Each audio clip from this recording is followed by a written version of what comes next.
que van chegar unha resolución na cal non nos van dar a subvención para vigilancia, para a gestora dos libres marisqueos, o cal supón un pau moi grande para a gestora.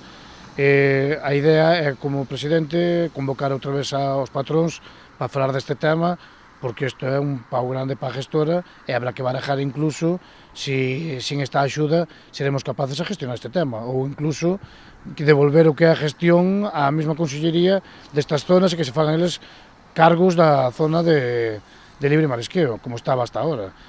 Habrá que barajar todas as situacións. O que está claro é que non se pode, sin unha vigilancia, non se pode aguantar unhas zonas como estas. Así as cousas, dificilmente as confrarías poderían asumir os gastos de vixilancia en Cabío, o Boído e os Lombos, que precisarían da contratación de 6 vixilantes e un biólogo. Gastos que xa lle supoñen un auténtico esforzo no que se refire ás súas autorizacións, nas que sí contan con subvención por parte da Xunta. Xa bastante temos que as nosas autorizacións e con soportar o que é a vigilancia, aínda así subvencionada, xa nos supón un esforzo moi grande para as cofradías. Imagínate se temos que soportar o libre marisqueo. Eu penso que é inviable eso, para as cofradías, ou sobre todo para a cofradía de Rianxo. A denegación das axudas reside na falla de contestación ante un requirimento realizado pola Consellería, da que, segundo o patrón maior rianxeiro, non recibiron notificación.